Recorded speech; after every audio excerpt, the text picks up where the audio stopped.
Hey everyone, how you doing? This is Amon Green, Green Bay Packers all-time leading rusher, and you're watching Packers Total Access Live, your daily source for Packer content. Go Pack, go!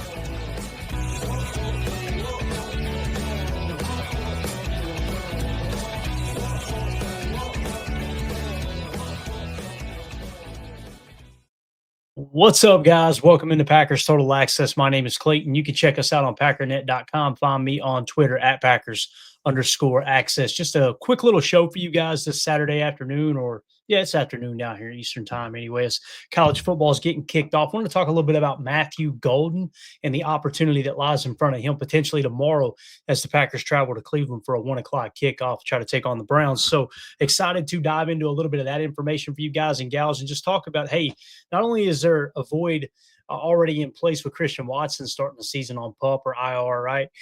You've also got now Jaden Reed going to the IR. He's going to miss several weeks. And then you've got Tucker Kraft injured as well. So we'll talk about why Matthew Golden, in my opinion, is absolutely poised to take that next step and show that he is worthy of that first round pick. I know the stats have looked a little minute up to this point. We'll talk about why that is as well. Before we do, though, you guys do that YouTube stuff for me. Hit like, hit subscribe. If this is your first time tuning into PTA, welcome. Thank you for making us a part of your afternoon. We're not experts here. We're not insiders. We're not media members. We're fans just like you, talking Packers on the daily. We go live for pregame shows, postgame shows, film analysis, stat breakdown, the whole 9 yards. So if you're looking for daily content, make sure you click subscribe and hit that bell icon so you're notified when we do go live like this, even though it wasn't scheduled. I'll tell you what is scheduled. We will be doing a pregame show 1 hour before kickoff tomorrow. Really excited to dive into all the latest information. We'll give you live shots from the stadium. We'll talk about who's active, who's inactive, and just a little mini preview before the game kicks off. And then immediately following Packers-Browns, we'll be live back in the studio for a post-game show. So make sure you're subscribed here. Let's dive into it, guys. The stage is set for Matthew Golden's breakout game. Green Bay Packers rookie Matthew Golden's poised for a breakout performance despite a slow start to the 2025 NFL season. Several factors are aligning for a potential surge in production, most notably an injury to a key starter and Golden's elite physical talent. Here is what I love about Matthew Golden. We're going to play this clip real quick. There was multiple cameras caught this video from the locker room the other day. So credit to everyone who was in the locker room doing this interview. But really, really cool stuff. I want you to listen to how Matthew Golden responds to the opportunity here, okay? And this is really cool because, again, how many receivers would be not making excuses, but be talking about why they haven't had a breakout year yet, right? Most receivers, as we would all agree, kind of divas, right? It just kind of goes with the territory. Same thing with cornerbacks. When you're out there on an island, you've got to be confident. You got to be cocky. You got to have a certain level of arrogance to your game, right? I love Matthew Golden in his answer right here as he's kind of asked about, the upcoming game and whatnot. Listen to what he says, guys. This sounds like a 10-year vet. This does not sound like a rookie. Yeah, obviously you want to make every play that comes your way. You want to make plays. Like I said, we 2-0. That's all I care about. So I know whenever my number is called, I'll be ready.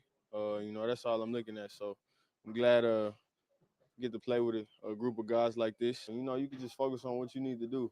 We got guys in the room. We all can do things differently, but at the same time, we can all run and get open. So I know I can depend on any one of them guys, and I know they can depend on me. So we got that good relationship in the room, I feel like. Love it. Love it. It's absolutely huge for the wide receiver room. Love what he said there, too. We're 2-0. That's all I care about. Absolutely love it. So let's talk about his background a little bit, right? First-round talent with elite traits. Matthew Golden was drafted by the Packers in the first round, 23rd overall, the 2025 NFL Draft out of the University of Texas. He was the first wide receiver Green Bay had selected in the first round since 2002. Big storyline of the offseason, obviously. College production.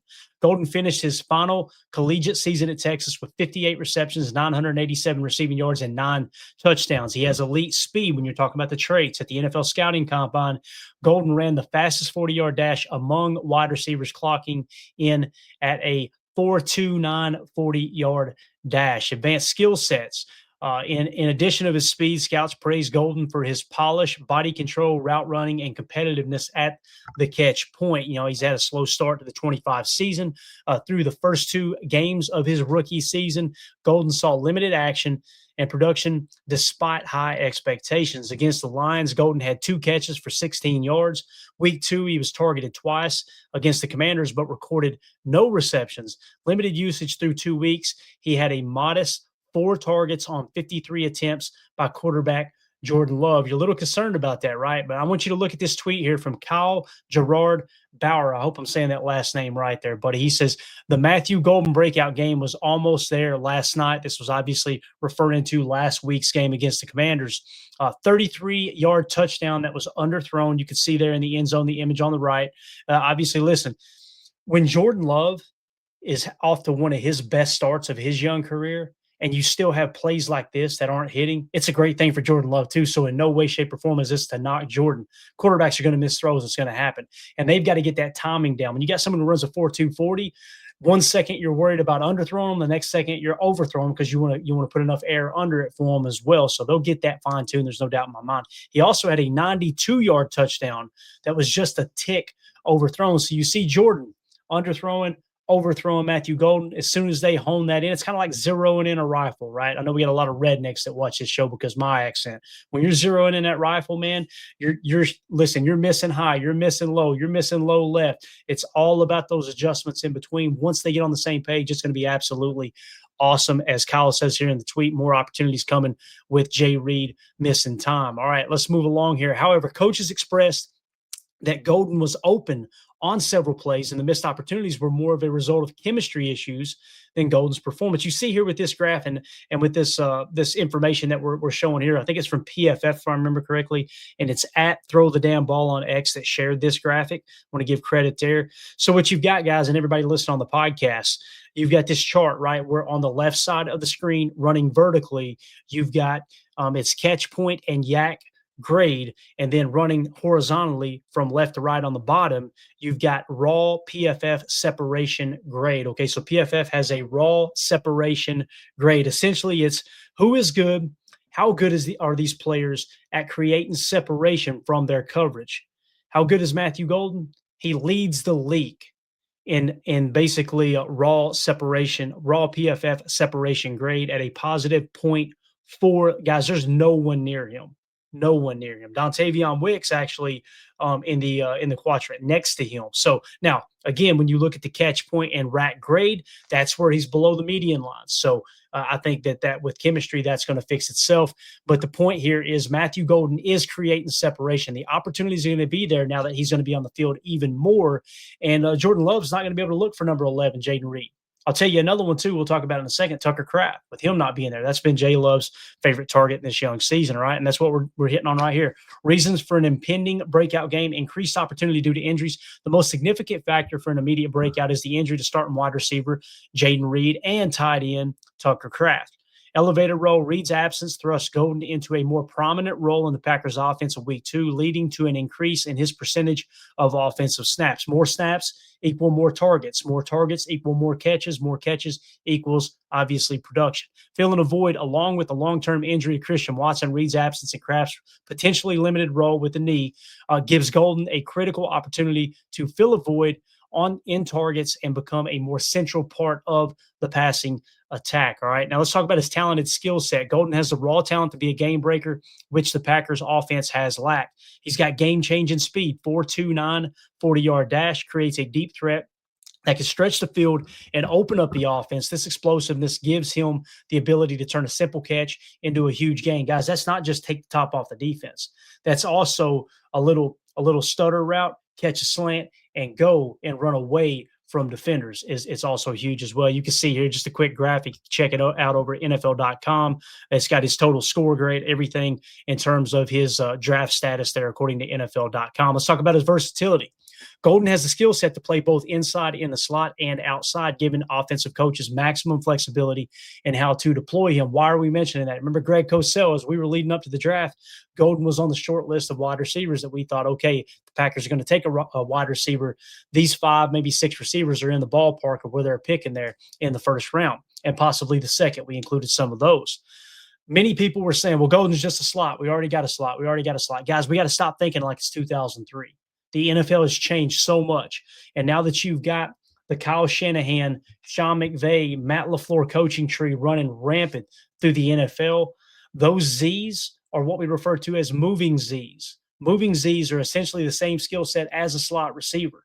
So you'll have a slot in F in Matt LaFleur's offense that starts in the slot and then cheats out and is technically Z outside. As Greg Cosell pointed out, when you're in the nasty splits and you're inside the numbers with your receivers, these condensed sets, both of those receivers in those condensed sets, whether it's a true stack or a semi-stack look, they might as well be outside receivers. What does that mean? To be an outside receiver, you need speed to take the top off the defense. You need to be able to work out-breaking routes. Matthew Golden does both of those. And anybody who lines up in those stack looks out of nasty splits, you got to have that skill set. He has that skill set. That's why you got to be careful who you listen to and putting too much stock into, well, he's technically a slot. He's built like a slot. He's not an outside receiver. The game has changed. The game has completely changed in the National Football League. All right, developing chemistry. Quarterback Jordan Love and the coaching staff have expressed confidence in Golden's talent and believe in a breakout is imminent. All right, let's talk about history of late season college production. Let's take it back to college. All right, why do we think when the lights come on, when they say, hey, we got to go, you're going to be our go-to guy because we're banged up with Jaden Reed being out, Christian Watson being out, Tucker Kraft being out. Why do we think he's capable of rising to that occasion? Golden was at his best in the biggest games during his final collegiate season at Texas. Postseason explosion over his final 4 games, including the SEC championship and college football playoff. Golden averaged 102.8 receiving yards. Season's on the line, boys, right? Who stepped up? It wasn't Isaiah Bond, who was supposed to be the number 1 receiver there in Texas as he transferred over from Alabama. It ended up being Matthew Golden, clutch performer. He's shown he can produce under pressure with standout performances late in the season against elite competition. The history suggests he can handle the heightened pressure of the NFL. Really excited about this opportunity for him. And listen, guys, if he comes out and has a gooser on Sunday, that doesn't mean he's a bust. We're simply saying he's going to get more snaps and most likely will get more targets. Now, don't think for a second the Cleveland Browns defense and their defensive coordinator doesn't know Matthew Golden's got 4.2 speed. Believe me, they do, right? But if they load the box to stop Josh Jacobs, if they choose to play it that way, you're going to amplify the opportunities of Matthew Golden over the top. If they load the box and play off coverage, he can work back on those hitch and those comeback routes, which he was really, really good at Texas. You guys remember we did the film study, the breakdown when Matthew Golden was drafted. You'd see him stretch the pre-snap look of a 9 route. He'd hitch back toward the sideline, and as he caught the ball strong at the catch point, would jab back inside and work back up. Most of the time, it's a curl, work your way out. He would work a hitch or a comeback and work his way back in because he's got that elite athleticism. Now, listen, I want to point out, the Cleveland Browns, it's easy to poke fun at an organization like that, right? Their defense is solid, guys. Run defense is a little bit better than their pass defense, but their pass defense is nothing to shake a stick at here. I'm telling you, when you look at pass defense across the league, and this is yards per pass attempt, right? So this is kind of passing efficiency, essentially. Green Bay leads the way in pass defense at 4.7 yards per pass attempt allowed. The LA Chargers and the LA Rams are tied for second at 4.9. The Arizona Cardinals are fourth at 5.1. And then you've got the Buffalo Bills and the Atlanta Falcons tied for fifth at 5.3. Next, you got the Minnesota Vikings, seventh at 5.5. And then in this cluster here, tied for essentially, eighth position, you've got the Jacksonville Jaguars, Indianapolis Colts, and the Cleveland Browns. So they are essentially through 2 games, short season, obviously, short sample size. But the Cleveland Browns have the 10th best passing defense, really the 8th best passing defense in the league right now. They're tied for 8th. So it's not like, oh, this is a bad defense. Matthew Golden's going to go out there and expose them. No, but it's worth mentioning that if they do key in on stopping the run, that's why I was saying let's get the RPO game going a little bit. Give me some bubble screens. Get me some smoke screens out of the RPO approach. That way, if you see that stellar linebacker core, which they've got 2 of the better linebackers in the league back there, and they're at that second level, that midline, if they start to bend outside towards those bubble screens, towards those smoke screens, guess what you do? You just keep that ball in the belly of Josh Jacobs and you run it down their throat.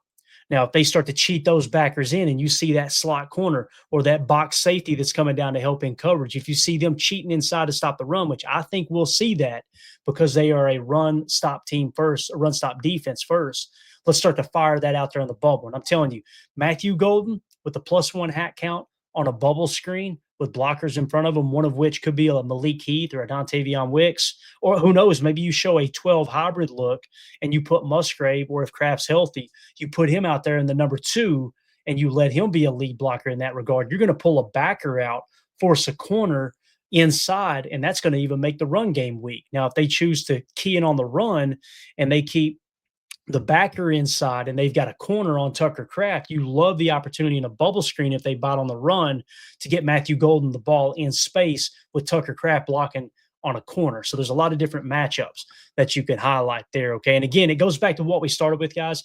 Matthew Golden, yes, limited production, limited opportunities, but his attitude is in the right spot. You heard the audio, 2-0 is all I care about. You see his tweet right here on September 13th, 2-0 with the cheese emoji.